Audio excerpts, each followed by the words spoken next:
Women's Day is Saturday, but we are celebrating a few days early. International Women's Day is a global celebration for the social, economic, cultural, and political achievements of women. This day also marks a call to action for accelerating women's equality. This day has occurred for well over a century, with the first gathering taking place in 1911, supported by over 1 million people, and today, Bootstrap BizAdvice is proud to host a conversation with female tech founders. This conversation is sponsored by Hype HQ, women helping women to gain visibility on LinkedIn. To start your 14-day free trial, visit LaShondaBrown.com/hype. Hello, everyone, and welcome to our celebratory live stream for the International Women's Day in 2025. This live stream is sponsored by Hype HQ, and before I get into a little video I have prepared to explain what Hype HQ does, I want to tell you a little story. Now, those who know me well know that I am trying desperately to grow on LinkedIn.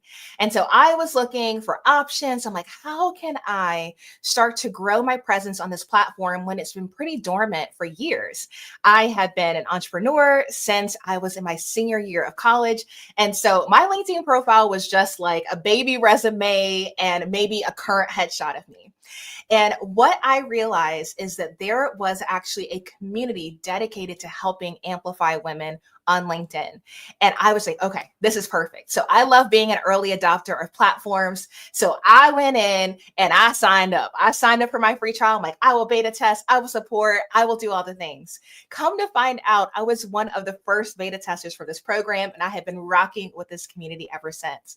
So when people ask me, how can I get going on LinkedIn? How can I get in front of more people? I am constantly referring people to this platform.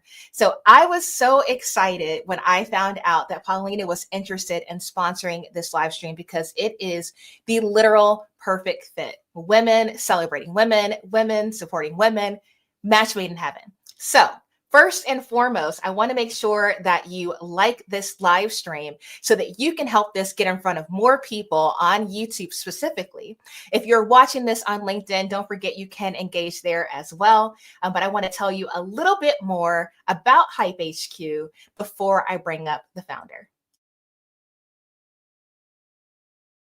Are you struggling to grow on LinkedIn, posting to crickets and going at it alone? You need to join Hype HQ. Hype HQ is a community of women helping women grow their visibility on LinkedIn by getting more eyeballs on your content with thoughtful likes, comments, and engagement. Increase your content impressions while getting your message in front of a new audience. Just hype for women to earn enough hype points, and then redeem your hype points with a hype request on your content. If you're looking to grow your LinkedIn presence while networking with like-minded entrepreneurial women, visit LaShondaBrown.com/hype to start your 14-day free trial. Grow your audience with a dynamic community using Hype HQ.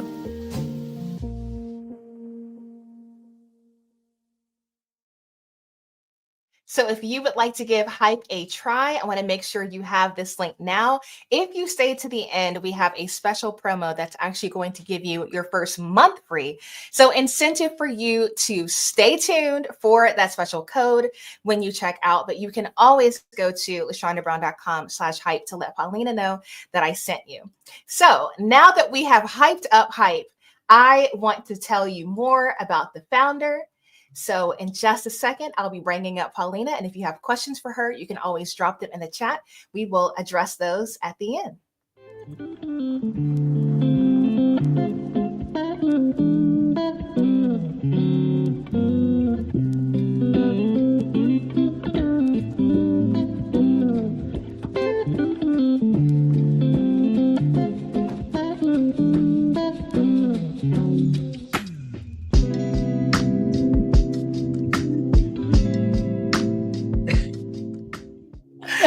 Welcome to the stage, Polina. Oh my God, you know how much I love your intro tunes. And I've been, you mentioned a little bit about being one of our early people. So I've been watching your stuff for months and months and months. And I'm so excited to be on the other end right now. You're such a pro. You're amazing at this. Clicking all the things. I do want to give a quick shout out to StreamYard because literally, guys, not only am I hosting this, but I'm literally the mixer behind the scenes. So there's a human operating the tech today. But I just want you to know that I love this platform and I love utilizing it to share other people's stories.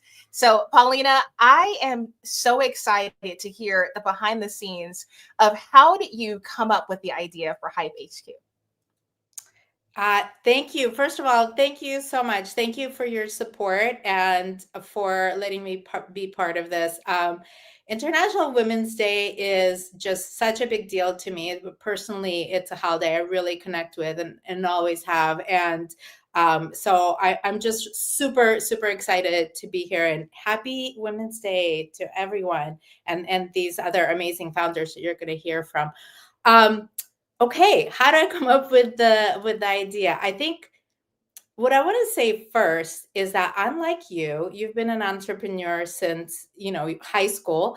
I never saw myself as an entrepreneur, and that wasn't really even something on my radar. It wasn't something that I aspired to or that I saw in my future. And honestly, even 5 years ago, if you asked me if I'd be here today, I would be stunned. My career was all in corporate, in technology. I was a software engineer. Then later, I led teams of software engineers. I was director of software engineering. That was my whole life. And while I really enjoyed that work because I love building, I love problem solving. Really, it's just like my jam. I love problem solving. I really started to I started a women's community. So this was probably the seed of where my thinking started to change. I started a women in tech community at Disney where I worked at the time. And it was so eye-opening to me how incredibly fulfilling that was for me. It just honestly eclipsed my day job very quickly. I would love hearing from other women, learning from other women, and just getting us into a room together. Because those of you who work in tech, it's like boys' club all day long, right? So when we were in a room together, you just felt a completely different energy, the inspiration you got from each other, that sense of support that someone else is going through some of the same things. They see you, they hear you, they understand your challenges, and that was incredible. And then there were the times where attendees of some of our events would come to me and say, I really got something out of that. I really learned something new. And thank you for creating this space. And it was amazing. So I was benefiting from that. I could see others were as well. And then as the pandemic came around, so I'm sure I'm not alone in having life-changing thoughts during that time. I think it was just so catalyzing, or is that the right word, for so many people to really give deep thoughts to what is my life about, like what am I doing here, what do I want to be doing, am I spending my time in a way that is meaningful to me. And during my years in corporate, I saw that women weren't, we weren't really highlighted. Our accomplishments were minimized. You had to work twice as hard to get a seat at the table. I mean, that's the truth. I think those of you who have been in these corporate male-dominated spaces, it's true. And I had a deep frustration about that. And during this time, during the pandemic, I started to think, how can I bring something into the world that would shift some of these conversations, that would show how incredible women are as leaders, how ambitious we are, just as ambitious as men, how incredibly successful we can be, and how much our voices matter. And that question really occupied me for probably almost a year and a half. So I left my corporate career. I really hit hit the wall with being, having this boss who was a real bro, and just really had enough. And then I spent this year and a half thinking, what is it that I want to create? How can I create that? How do we shift that conversation? And how do we get to that point where I feel like the connections between women have such a power of their own? It's really an exponential, an exponential factor to building something that I think can really result in a better world. So very lofty thinking, but I really wanted to create something that had all that. And I started to really just focus, what is the problem? How do I solve it? And I had just one night, I had this idea of how can we, that connecting women to amplify each other's messages on LinkedIn and other platforms, how can that be created to get more women's voices out there, honestly? So I brought some women developers together some of them were mentees that I had who were just starting out in tech. And, we built this thing. We built it in 6 months.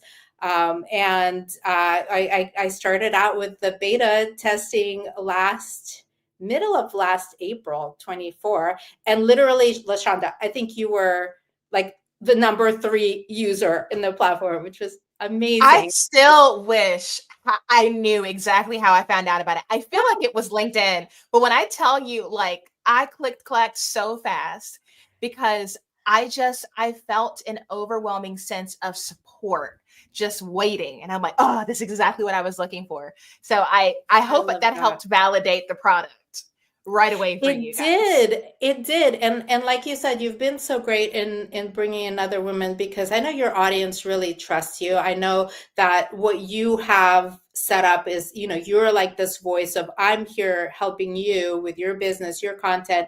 And that's exactly, so our missions are so aligned. And to me, this is such a, I know that everyone wants the business outcome, right? You want more your content to go farther, and that's what we do. And at the same time, there's this real element of, women are supporting women, and if that's something that fires you up, that's what we're all about.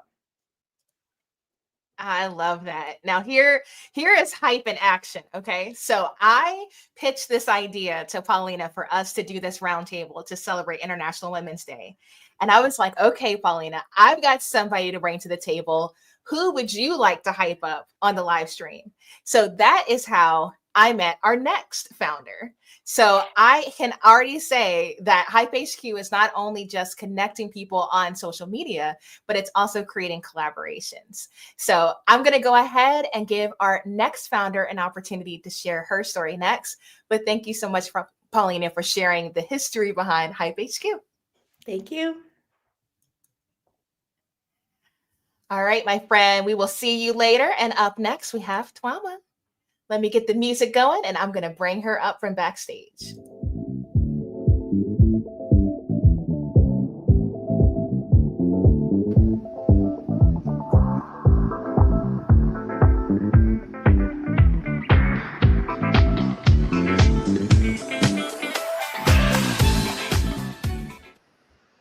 I felt we needed a little pick-me-up. Yes, the jam. I love the jam. Oh man. Honestly, when it comes to me in this background music, like, heaven help us all, because I pick what I feel in the moment. It works though. So I know a little bit about your story, but I really want you, because you are currently in the building phase of your business. So I want you to kind of give us the journey that got you to where you are, because I found it a very interesting pathway. So share your founder story next. Yeah, thank you so much, LaShonda. I want to thank you for having me on, and also for Polina for hyping me up. I really, really appreciate the opportunity to be here and hopefully pour back into the community as well, as especially now as we prepare for International Women's Day. So happy International Women's Day to all of you, even before the event actually takes place. I feel like women should be celebrated every single day. So in terms of my founding story, I actually came up with my current idea several years ago. So I have been a I started creating content back in 2016 to share my journey, my university journey for my master's degree in London, and I wanted to share that with my family and friends. And very shortly after that, I came into contact, I guess, with the problem that I became passionate about.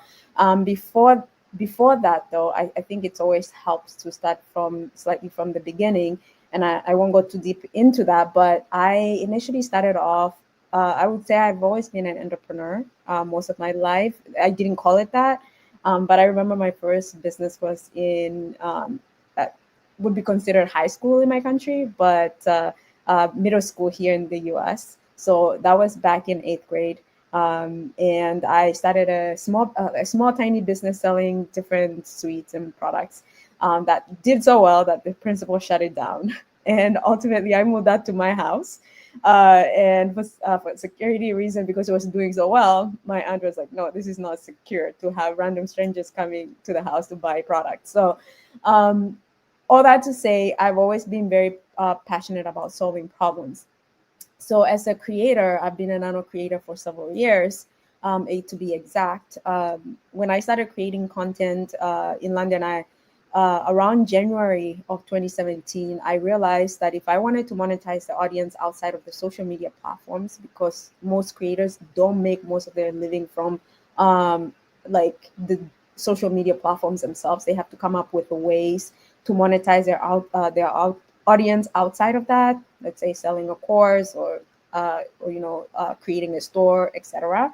I realized that the existing tools out there, they're very much targeted towards the bigger creators that are already successful and making a lot of money, which makes it very hard for the up and coming creators to really create and to get started, to know how to charge, how to reach brands, how to execute contracts, etc. And I also noticed that a lot of the existing platforms out there, they were just really expensive for creators. If you consider all the tools that a creator really needs to manage their end-to-end business. So this was a problem I was facing personally. And at the time, I was working on a different company with two other co-founders, and I decided to shelve it. And I told myself, if I'm still very passionate about it, someday in the future, I will work on it. After my initial, my other business with my co-founders, we shut that down. It took me about 2 years to really, again, still sit on the idea and think about it and see whether I would want to pursue it. And one day I just really I still kept having this nagging feeling that I really need to solve this problem. Like, this will make my life so much easier if I could just have this product. But I knew it wasn't straightforward. So I came up with a master plan, which is to come to the US where the audience is, first of all, and where there are investors. And I knew that wasn't going to be straightforward either. So I decided that I would come for my MBA and came up with a plan of working for at least 1 to 2 years at a big tech company or a consulting firm. And I was fortunate enough to interview with great companies and ultimately made it to Amazon as a senior product manager, where I then worked for some time before coming on full-time, building out Eon.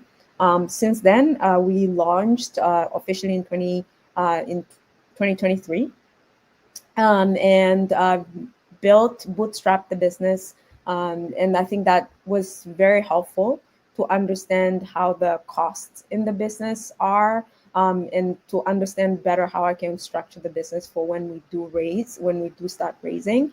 And since then, we've put out an MVP in the market. So it's a media kit that creators can utilize. And we basically automated this media kit, which is basically a LinkedIn profile for creators. That I would say brings us today. We have a little over 100 users on the platform that have organically found out about us.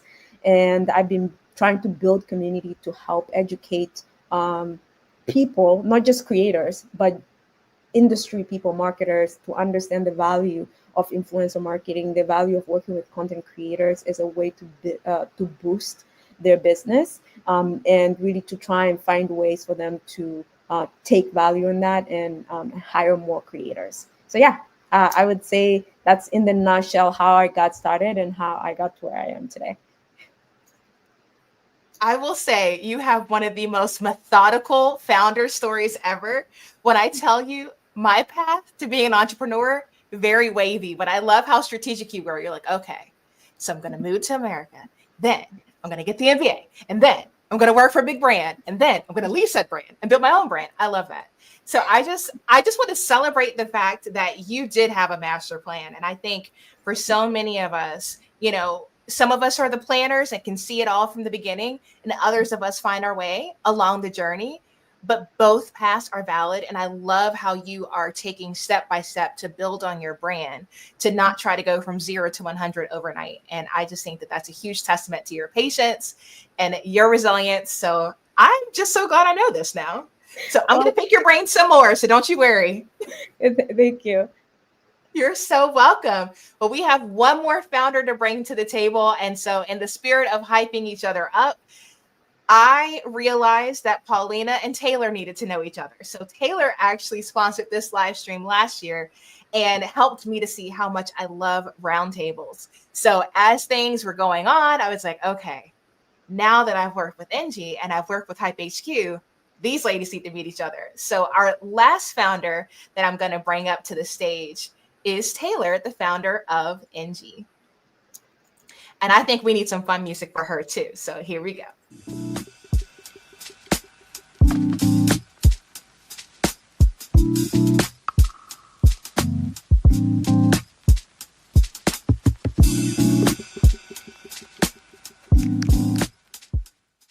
A little vibe for Tayler. Just a little vibey for the day. Just a little something, something.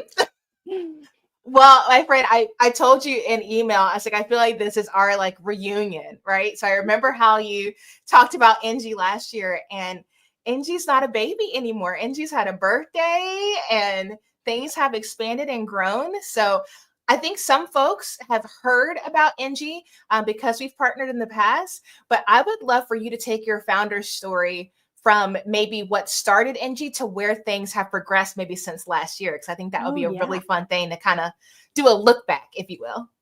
Totally. Twama has this very strategic founder story where it's like, these are the things that I'm going to do, and I know exactly where I want to end up.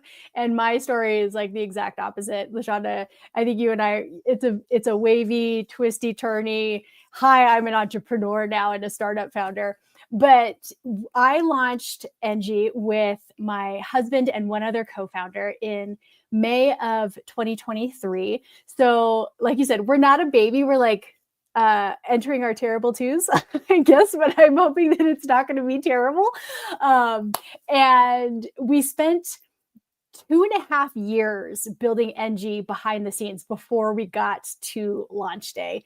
And I like to share that because a lot of people think that a startup just like pops out of you and all of a sudden you're like, oh yeah, I have an MVP and it's out there. But sometimes it's like it takes so much behind the scenes work and investment in time and money to get to just that first day. So I know all of us here on the roundtable have done that hard work, even though it looks a little bit different for all of us. And so we launched in May of 2023, like I said, and we're going to be turning 2 in the near term. And the platform has changed quite a bit since we launched our MVP, which is minimum viable product, for anyone who's like, what does that 3-letter version of alphabet soup even mean? And over time, it's been not just a change in the product, but it's been a change in my role as a founder. Because when you start and you're working behind the scenes to just like birth this business baby, you're super focused on just a couple of things, right? Like I need to figure out exactly what this product is, how it's going to function, what people need to be able to achieve when they're using it. And so you've got like your product hat on. And then for me, I also had the marketing hat on. So I'm thinking, okay, what is this brand going to be? What are the assets that I need to create? What's the messaging behind all of it going to try to communicate to folks? But I got to focus on that for quite a long time. But then you launch and it's like, okay, now I'm a customer service representative. Now I also need to worry about retention, and I also need to still maintain my marketing and product hat. And so the journey just changes and it's constantly moving around. And so as we are approaching our second birthday, we know where we've knocked things out of the park, and then we know where we have gaps that we need to fill, and we know the features that we need to push a little bit more on. And so this year is going to be a lot of taking what we know and have learned and using that to really inform the decisions that we're going to make as a business, as a product that serves small business owners, versus the old version of me that built everything off of educated guesses and assumptions, where it's like, okay, well, I think this is what people need and want to use. And now the present version of me has a much clearer picture of what those things are. So it's always like, it's just this very interesting journey that I have accepted is always going to be changing. And so one of the most important qualities in a startup founder is really just resiliency and being like someone who, because hi, my name is Tayler and I have control issues. So that makes me stretch because I am not in control of everything, despite it being my business. Like there are forces outside of us that we need to react to and flex with. And so it's just been a really interesting almost 24 months since hitting that go button on NG. Well, I want you guys to know that one of the things that I have loved about using NG since NG was a newborn, we'll say that, before NG turned 1, was this idea of I could email Tayler and be like, hey girl, it would be so cool if we could ... And it was just like the most magical thing. She'd be like, that's great. Love that. I'll get back to you. Before you know it, here comes an email from Tayler saying it's added to the roadmap. We love it. It's coming. Just hold on. And I just think that's such a beautiful thing about being a part of these SaaS companies that are in the startup phase, is that you really get to be involved in helping to cultivate what it becomes and helping it to refine its messaging and even how the UI works. And so I think what's so special about female founders is I feel like we're open to customers versus I feel like, no offense, men who may be watching this, but y'all don't like input. Maybe through a form or help ticket. Yes, like through a very formal process. Very methodical way of expressing your thoughts. But yes. I love that because I think it adds a whole new sense of like ownership and community when you log in and you're like, oh man, like that was something I asked for, or that was something that I wanted simplified. And they actually did that. That's so amazing. And so I just want to commend you on that because I've been watching the new features roll out, and it's over time, it's made it easier and easier to manage my marketing inside of NG. And so I just think that's a huge testament to how you do things. So I know you're a control freak, so you say, but I love that you're open to ideas, and it's been really cool to see how things have evolved over time. Amazing. Well, we've got 2 ladies to bring back up to the stage, and then we're going to hop into my questions. But if you have questions for the founders on the panel, you can go ahead and start dropping those in the comments, and we will get to those at the very end. See you in a second.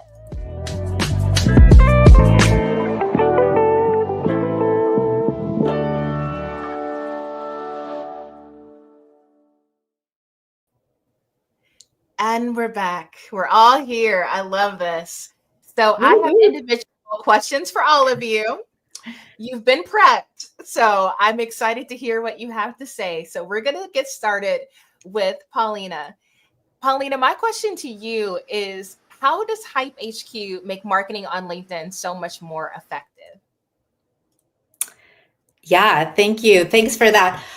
First, I want to say a quick word about feedback, because to me, as a founder, oh my God, feedback it's like gold. Honestly, I tell people I really, really, really, really want everything, even if it's critical, be brutal. I want to hear it all. So I think that's an amazing thing also that you and Tayler were talking about. Okay, to get to the question. So one thing that is really important about how Hype HQ helps you market on LinkedIn, you mentioned one of them already, which is collaboration. So you're in a community of women who are really trying to do the same thing as you. They're trying to build their professional brand, their business brand. And when you find the collaborations that help you along, I mean, it can be like rocket fuel. I know some of our members have been on each other's podcasts. They have been each other's beta testers.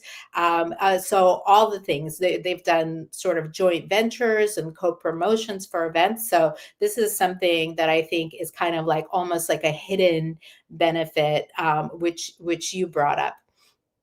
But to step back to more specifically, if you are somebody who's trying to grow on LinkedIn, like what do you need along in that journey? So one of the things that you get from Hype HQ is you have an ability to build your skills and learn about new tools that others are using. So this is something that is can really, speed your journey along. And then there is this piece about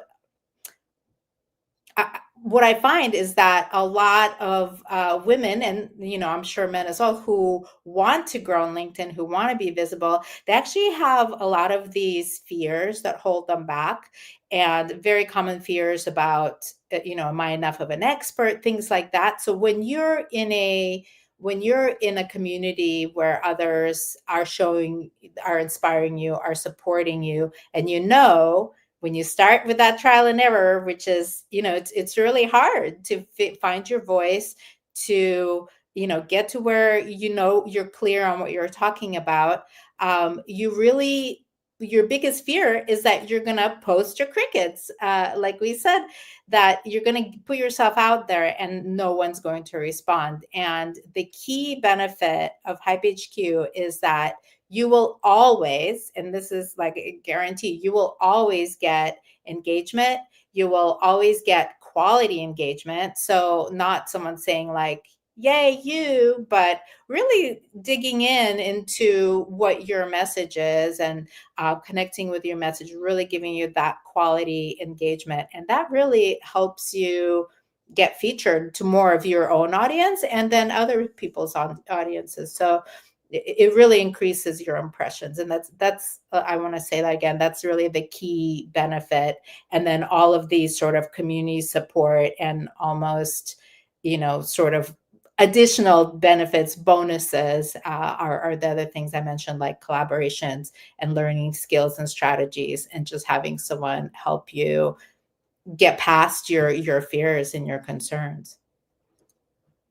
So I would say along those lines too, I think one of the things that's super helpful with LinkedIn is engagement is really, really powerful. And it almost, from what I can tell, and you guys can correct me if you think I'm wrong, but I feel like it's a little bit different than social media platforms like Instagram, where it's like if your post doesn't get that engagement within the first hour or so, it almost feels like it never takes off. Versus with LinkedIn, it seems like if it gets that engagement over time, it's almost like LinkedIn keeps putting money in the meter, where you'll start seeing a post that's like 4 days old trending on your feed. And so I think what's really cool about LinkedIn is you're able to see, by people giving thoughtful comments on your content, it helps push it in front of more people without you paying to be seen. And so just saying that you've got this group of women that are like, okay, girl, if you post, I'm gonna help you out, because by hyping you up, when I need your hype, it's going to be there for me, is a really cool system. And I think that was the thing about hype that what I saw when I initially logged in and said, oh, wow, like we want to reciprocate and support our friends, right? We all want to say like, oh, when you post, I want to make sure I help support you. But it's not always top of mind. But the software actually makes sure that it does that for you.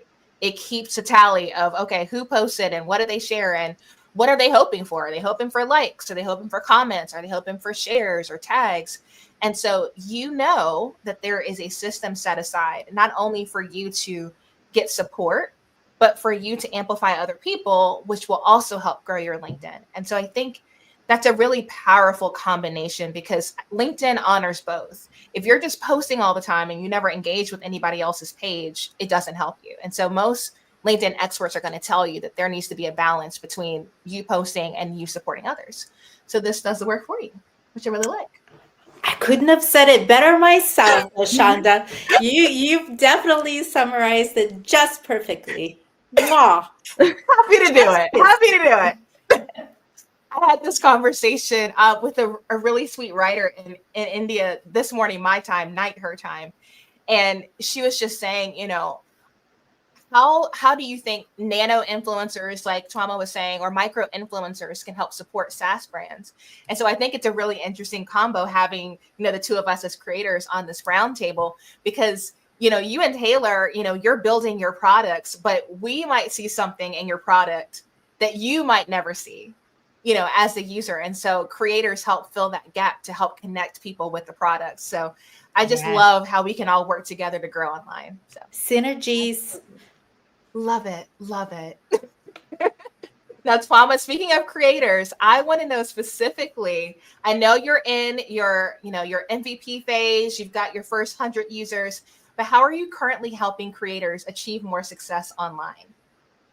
Yeah, thank you so much, LaShonda. And before I even answer that question, I also wanted to address something that came up previously.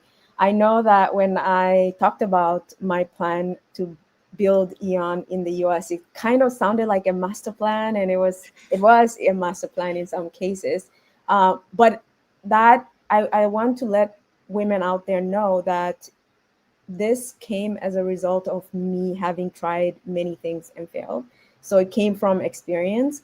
And for example, when I started several businesses before this, an example, I had a business in college that was making around $10,000 in ARR selling hair extension, long story, on eBay. That I didn't have a master plan for that. I kind of just got started. I think the most important thing is to just start and learn along the way. And also with Creator Eon and the Creator product that I'm building, Eon, I came up with the idea in 2017. I did not begin building. I didn't launch a business. I came up with a master plan in 2020, right? And I did not begin building until 2024, technically, is when I started building the Creator platform.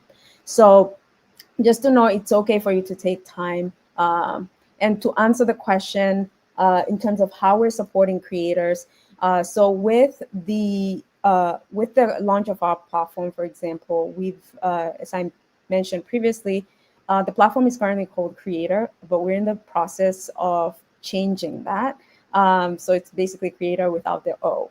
And we're changing that soon, but we allow creators currently to go on our platform and be able to create a media kit for free. So in that media kit right now, you're able to connect up to 4 different social media platforms, and we're working to increase that. The idea behind that is to allow creators to have a living, breathing media kit or resume online that they can then send to brands for paid partnerships. It's a very intricate product, and it saves creators like myself and others a lot of time. And we're currently talking to more creators, gathering more feedback, and we're even already making changes to the existing MVP based on that feedback. Additionally, to support creators, we've been hosting events.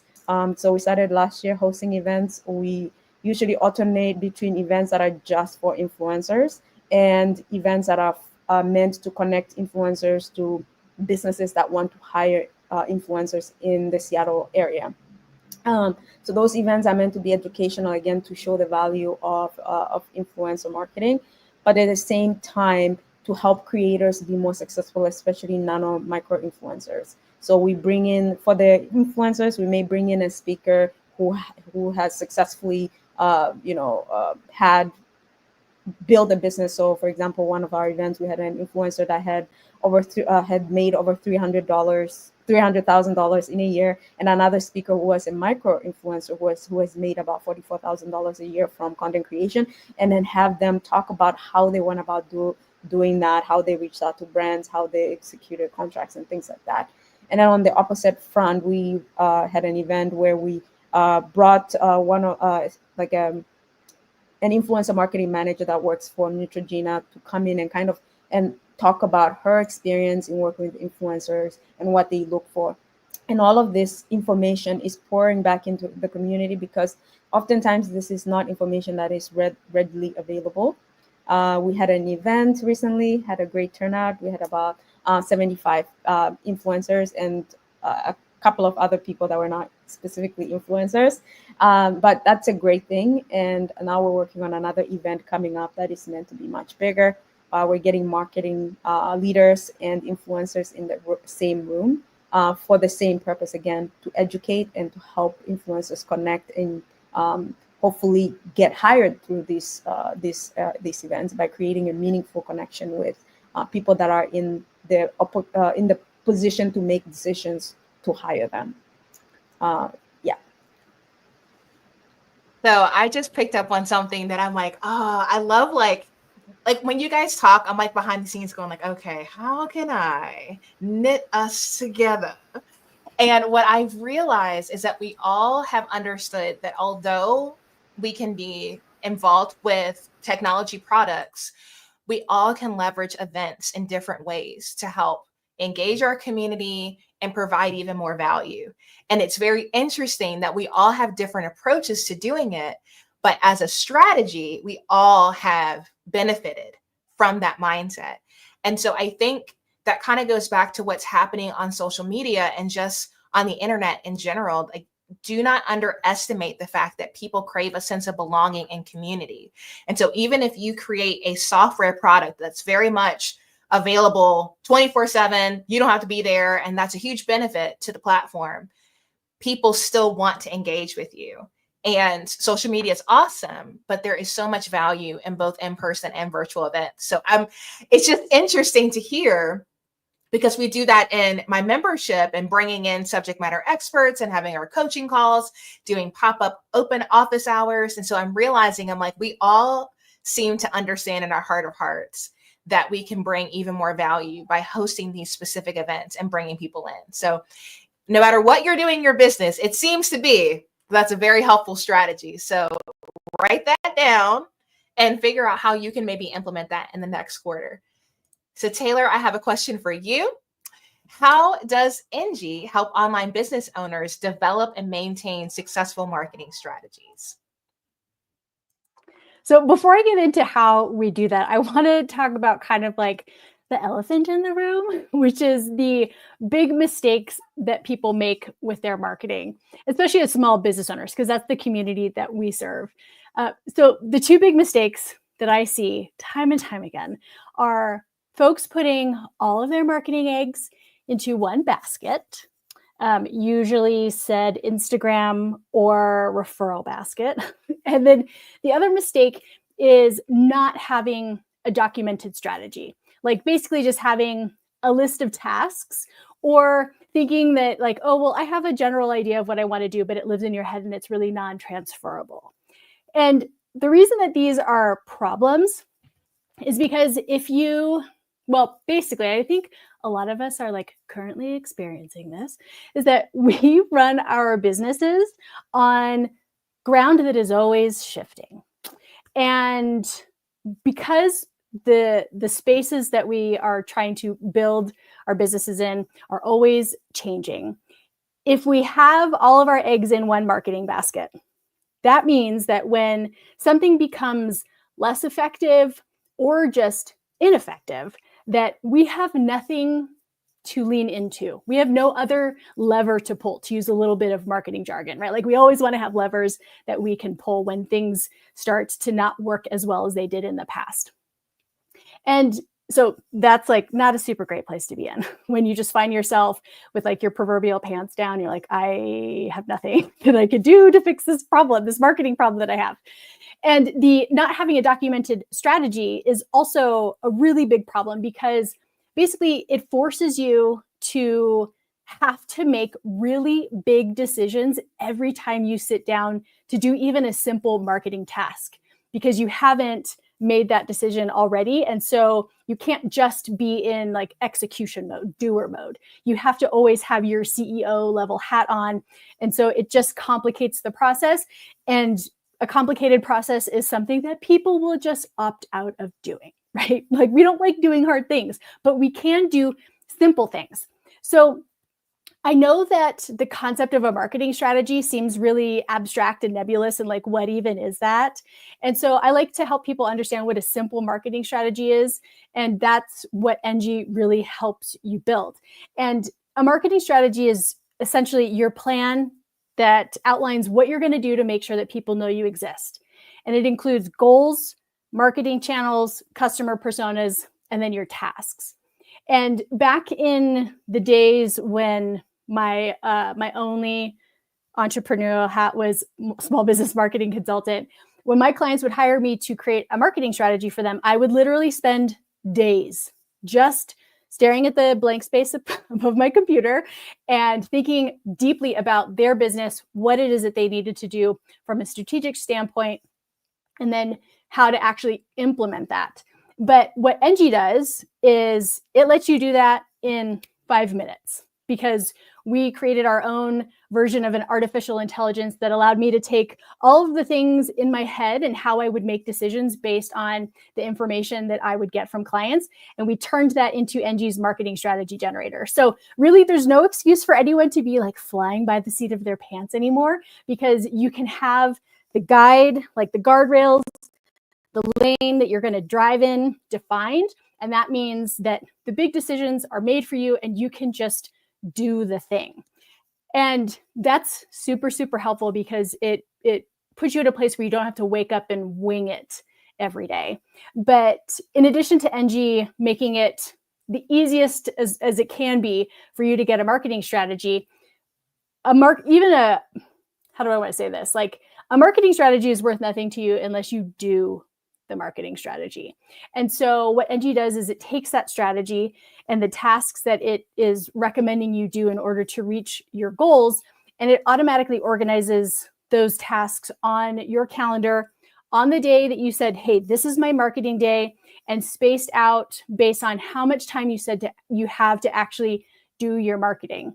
Because like I said, if you have a strategy and it just sits there like this pretty piece of, software paper saying, look at all these things that I could do to market my business, but I don't actually do them, that it's not valuable to you as a business owner. So that is like, have the plan, do the plan. And then we also, because everyone's trying to get better and more efficient and more impactful and I think that's the only other word that I wanted to use with their marketing over time, is we make it super easy for you to track your metrics so that you know what's working. And so you can keep leaning into the things that's working, and then you can lean out of the things that just end up being, not actually super productive for you to spend your time, money, and resources on. So, that's how we're trying to make it super easy for you to get the strategy and then actually put it into motion, because that's how you start reaping the rewards that I know you need to get from your marketing for your business. And I will say that Tayler has single-handedly made me stick with tracking my KPIs, because I'm like, I'm a baby business. What I need with KPIs? A lot. You need to know what's working, so you are not wasting time on things that are not converting. And what's funny is, as a creator, in a lot of cases, your KPIs are simply just growth. You need to know, like, are these platforms moving? Like, I'm posting content here. Is it converting? Is it helping the brands? And so I think no matter what you do for a business, you need to be constantly checking your numbers and really evaluating, where am I getting the most return for my investment of time? Because we only have so much time and we want to be super effective with it. And so I think that when it comes to looking at different tech tools, always go back to that mindset of, is this going to save me time? Is it going to save me money, or is it going to make me money? And be very clear of, where does this tech tool kind of fit in with that, so that you kind of know what KPI to track along the way to say, yep, the subscription is effective, or nope, time to look somewhere else. So just something to keep in mind when it comes to tech, for sure. Now, one thing that I do think we all have in common is that we are utilizing social media, whether it's to market what we do, or the product itself is based on social media. And so I have been hearing this a lot, that women are wanting to establish thought leadership on social media, but many people aren't talking about how. So I'm going to kick it to Polina first, and then I'm going to go last. Rapid fire. What advice do you have for women looking to establish thought leadership?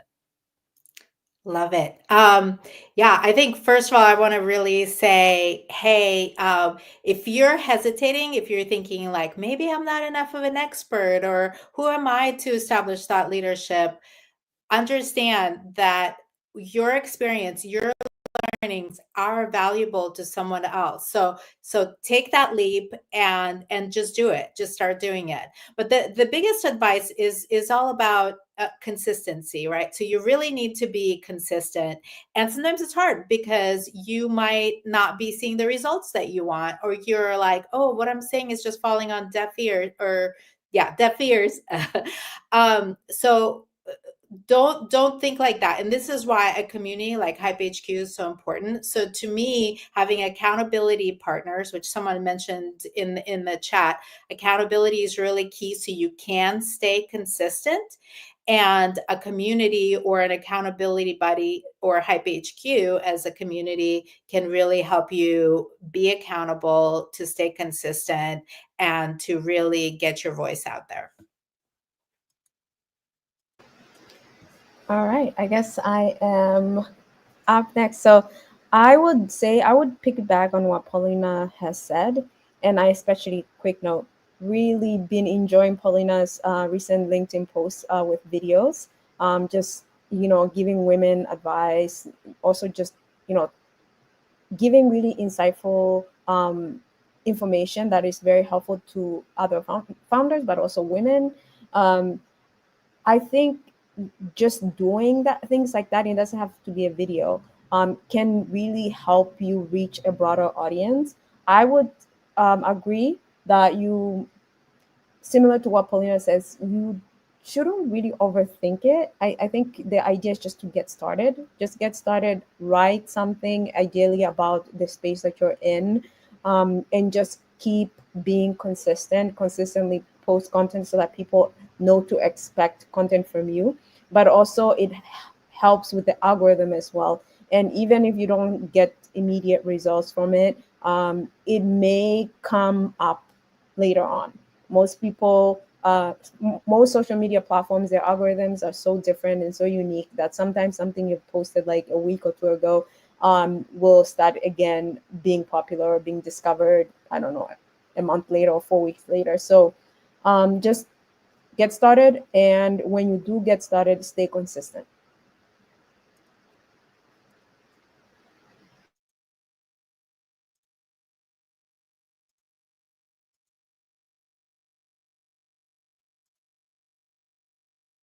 Tayler, I think you're muted. My mic is muted. Yeah, I couldn't unmute you. So I was like, oh, she looks very passionate. Here we go. I love that for her. I'm like jumping in for this one because I love talking about this. You talk with your hands. I'm like, she is saying really valuable things right now. I can hear her. I love this. Okay, I'll start over and hands will still be in the frame. So if you want to be a thought leader, I think that you have to have a point of view. And also, like, the Enneagram 8 in me also wants to encourage you to be okay saying or doing the hard thing sometimes, because oftentimes saying and doing the hard thing is the right thing to say or do. And if you are trying to be a thought leader, I think that that's one of the responsibilities that comes along with it. So I know that that's not for everyone. And I'm like an Enneagram 8, a fiery Leo, like all of these things. And it's not everyone's cup of tea. But from where I sit, I would love to see more women in thought leadership and women with strong points of view in thought leadership. I love that. That's great advice. I'm glad we heard it. And I think to piggyback off of that, something that occurred to me recently, because I think that, you know, when people think about YouTube, a lot of people think of it as a social media platform and less like a channel. And it's like a literal channel, just like a TV channel. Why are people tuning in to watch your content? And so I've started thinking about social media content from the perspective of, you know, if I were a commentator on, I won't even name a news outlet, but just say a news outlet. What would my show be? What would my segment be? What would people bring me in as a subject matter expert to comment on? Because something happened in the world and it's like, oh, something happened in YouTube. We need to hear what LaShonda has to say about this. She's our commentator on blank. I think that we need to start thinking about social media content less about I'm trying to make sales and more about the fact that you're trying to establish for people that you are the go-to person for X thing. You can talk about a bunch of stuff, you can support a bunch of people, but at the end of the day, if you start to lean into, you know, a lot of people, I had somebody, this keeps going back to get my braids done. My braids have just become my like alter ego. But I was getting my braids done and literally a lady came into the braid shop and she was like, ain't you the Canva lady? I'm like, girl, yes, I'm here half done. It was a mess. There was no footage taken of that event. But at the end of the day, I was like, man, this is hysterical that I am in no way, shape, or form, as I'm getting my hair braided, watching Love is Blind, am I in business mode. But I have established the fact for this woman on social media that if you need Canva help, call your girl. I got you. And so I think that those little moments are so reassuring because you're like, okay, you have put me in a box, but that's the one I wanted to be in. So mission accomplished. So I will say, you know, if you are trying to sell on social media and you're like, okay, yes, you need to make sales and that is super important. But I will tell you that subject matter experts always have a flow of opportunities because people are thinking about them when you're not thinking about posting. And I've seen it happen over and over and over again. You start to establish that you're the person. And so when people have that need, they seek you out versus you having to constantly sell. So I think that mindset will really change how you show up on social media. And it really is worth thinking about if you haven't considered it yet. We are all an expert in something, even if it's something small. So think about what that would be for you. So I see Shirley here. Shirley is like one of the queens, top engagers on Hype HQ. I'm telling you right now, you will always see her in the comments supporting you. So I'm so glad that she was able to sneak in live. And I think now is a good opportunity for us to share that special code, my friends. So thank you for staying with us. The special promo code is IWD 2025, and that's going to get you your first month free in Hype HQ. And so, like we were talking about, establishing thought leadership, leveraging social media, getting your brand out there, this is going to be a great way for you to get the ball rolling and for you to get some community support. So I definitely want to make sure you take advantage of this. I might also want to give Tayler and Twama an opportunity to say how we can follow them before we land the plane. So Tayler, what is the best way for people to get a hold of you? I'm a geriatric millennial, so you'll find me on Instagram. Not geriatric, my word. I mean, you know, I'm turning 40 here. So, but NG's Instagram handle is NG_CO, so ENJI_CO, and you'll find me there. Love that. And Twama, how about you? What's the best way to follow your journey? Yeah, so the best way to follow my journey, I'm a LinkedIn girl. I am on Instagram, but I use a pseudonym on Instagram. But you just follow me, Twama Nambili. I know my last name is not here, but it's on the event details. I'm very active on LinkedIn. I'm also active on Instagram as well. There I go by Fiora1. So yeah. Oh, I was like, she Yeah. hiding in here somewhere. Yeah. Now I know. Now I know. Fantastic. Well, this was so much fun. Lolita said, this has been a great segment. Thanks so much. Ami said, I love that, LaShonda. If I were a commentator, what segment would I comment on? So I hope that perspective has got your brain going, giving you some ideas. This replay is going to be available to watch on both LinkedIn and YouTube. So feel free to share it. Hype ladies, feel free to hype it up. That's a little meta, but it would be helpful. We would love to see the community grow and to see more people take advantage of what we're doing there. So I'm so grateful to all of you. This was absolutely lovely. I am going to land the plane, but don't leave just yet, because I do want to say goodbye formally behind the scenes. But as we like to say on the channel, until next time, ta-ta for now.